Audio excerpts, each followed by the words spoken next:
Well, a tragic situation has been unfolding. 9 teenagers. Market coming down to the door. 15 strange clouds seen around the world. Battling street signs. And then, without warning, the heavens or optical illusion, but those who saw the footage said it didn't look like light bending. It looked. Jerusalem is not merely a place on a map, it is a living crossroads where history, faith, and prophecy collide. What unfolded there was sudden, violent, and deeply unsettling. Stone shifted. Sky pressed low. The ground answered back. People didn't just witness it, they felt it, in their bodies and in their souls. This was not chaos without meaning. It carried precision. It carried timing. It carried a message many are afraid to name. If you seek clear analysis and spiritual alertness, like this video to stay informed, comment what you believe it means to join the discussion, and subscribe to stay watchful for what comes next. In Jerusalem, the air changed first heavy, pressing, unnaturally still. Then, without warning, the sky broke open. Water did not fall the way rain should. It descended in violent sheets, as if released all at once, overwhelming stone that had stood for centuries. Hail followed, massive, unforgiving, striking with a force that felt deliberate rather than accidental. Within minutes, streets turned into rivers. Ancient paths fractured. Vehicles were lifted, twisted, and thrown aside like weightless objects. Homes that had endured wars and generations were breached in moments. Witnesses described the destruction unfolding in less than 7 minutes, too fast for evacuation, too fast for explanation, too fast to be dismissed as coincidence. This was not gradual. This was not random.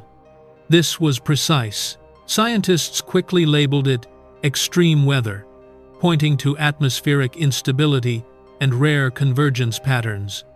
But their explanations struggled to match what people on the ground experienced. Survivors spoke of timing that felt exact, of being spared or struck by seconds. Some described a physical sensation in their bodies, as if pressure moved through the air itself, forcing breath from their lungs. Others said they felt watched, measured, weighed.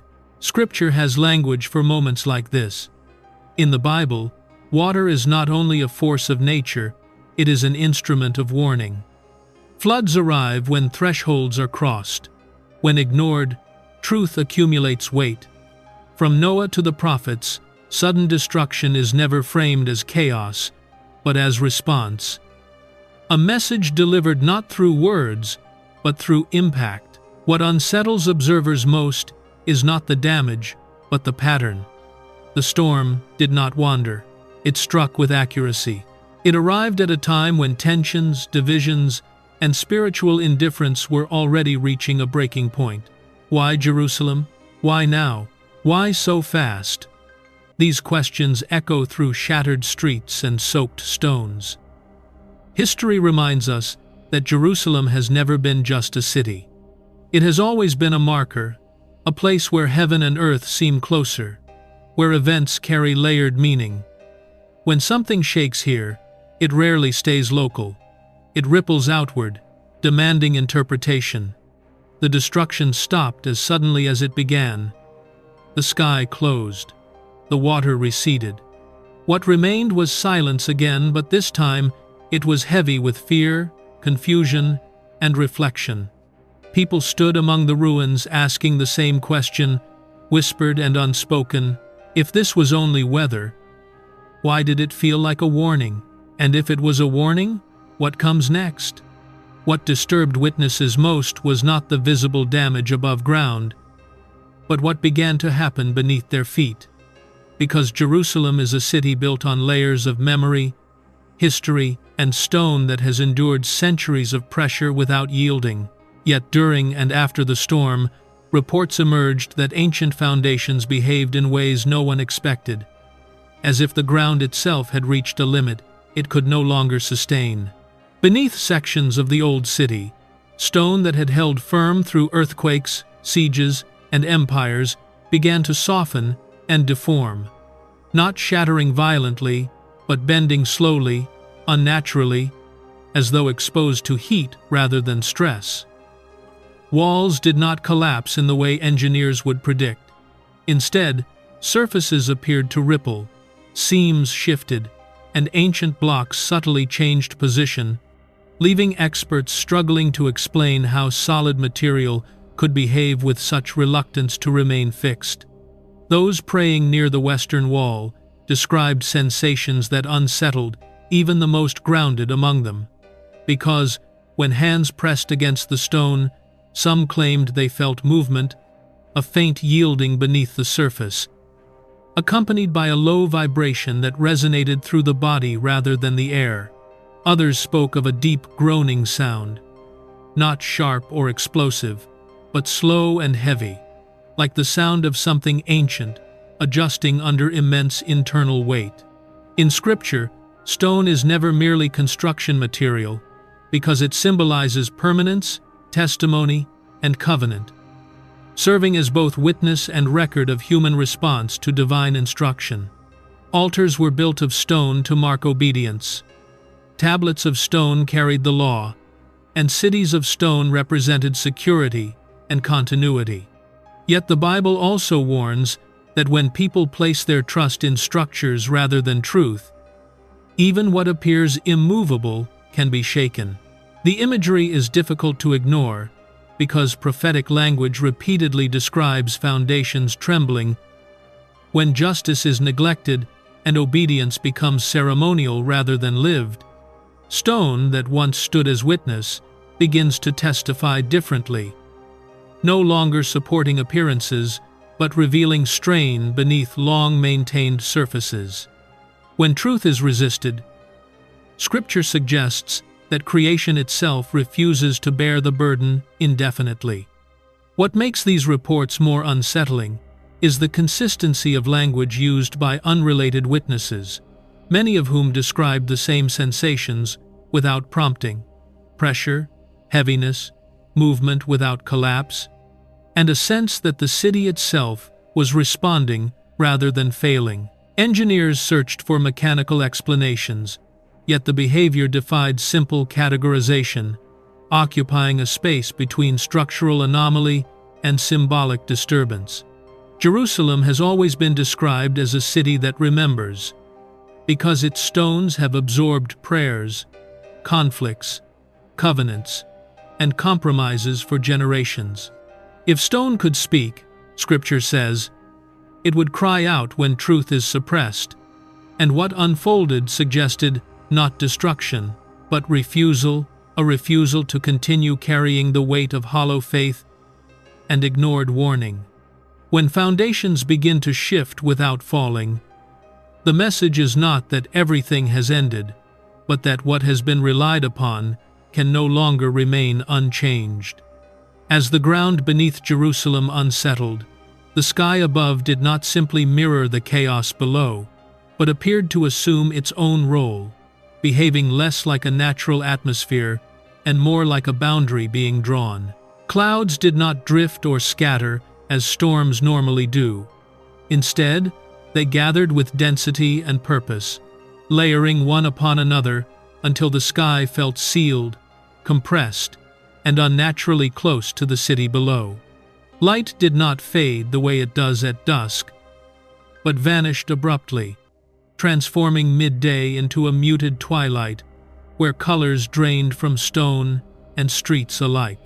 The sun was not hidden behind passing clouds, but smothered beneath a thick canopy that refused to move. Air pressure shifted subtly yet noticeably, making breathing feel heavier, more deliberate, while sound dulled as if absorbed before it could fully form. Conversations dropped to whispers, footsteps slowed, and an unspoken awareness spread through the city that something was being observed rather than unleashed. Biblical language gives context to moments like this, because the sky is repeatedly portrayed as a witness rather than a backdrop. responding when divine attention sharpens. Darkness in Scripture is not always absence of light, but concentration of presence, a sign that normal order has been interrupted to mark significance. Egypt's darkness could be felt. Prophets spoke of heavens clothed in mourning, and the crucifixion itself was marked by an unnatural dimming that carried judgment without spectacle. What distinguished this moment was the stillness, because the clouds did not churn, thunder, or release their tension, but remained suspended, as if held in place. There was no wind to scatter them, no lightning to break the silence, only a sustained heaviness that made the city feel enclosed beneath an invisible ceiling. Many described the sensation not as fear alone, but as being weighed, assessed, and quietly confronted. Scripture often frames such moments as pauses rather than finales, where the heavens restrain rather than strike, allowing recognition before consequence. When the sky darkens and holds, it signals a threshold, a space where denial becomes harder and awareness presses inward. This is not the chaos of an ending, but the tightening of order. Jerusalem's history intensifies this symbolism because it is a city repeatedly associated with watchfulness, where earthly events and heavenly signs appear intertwined. When the heavens press down instead of opening, biblical imagery suggests that revelation is near, because concealment cannot survive prolonged stillness.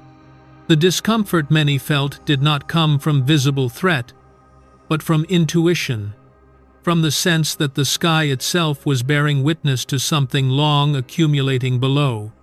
If this moment was a signal rather than a conclusion, then what follows may be even more revealing, like comment, subscribe, and keep watching, because the pattern does not stop here. The shift did not come with noise or warning, but with a sudden change in atmosphere, because the oppressive stillness that had settled over Jerusalem began to fracture in a way that felt intentional rather than chaotic. Above the layered clouds, a break formed, not torn open by wind or lightning, but parted as if drawn back, revealing a depth of light that did not resemble sunlight or reflection, but something purer, sharper, and impossible to trace to a single source. Witnesses struggled to describe what appeared, because language failed to anchor what their eyes registered. A radiant form emerged beyond the clouds, distinct yet overwhelming, not flickering or shifting, but steady, suspended, and dominant over the sky. Many described it as a cross formed of light, not constructed or projected, but revealed, as though it had always been there and was simply being uncovered. The light did not spread outward aimlessly, but moved downward, cutting through cloud layers and dimness with precision, reaching toward the city below. What unsettled observers was not terror, but authority, because the presence above did not radiate threat, chaos, or violence. Instead, it carried a weight that commanded attention without force, silencing the city in a way no alarm or announcement ever could. Crowds froze mid-motion. Conversations stopped without instruction, and many found themselves kneeling or weeping without understanding why their bodies reacted before their minds could reason.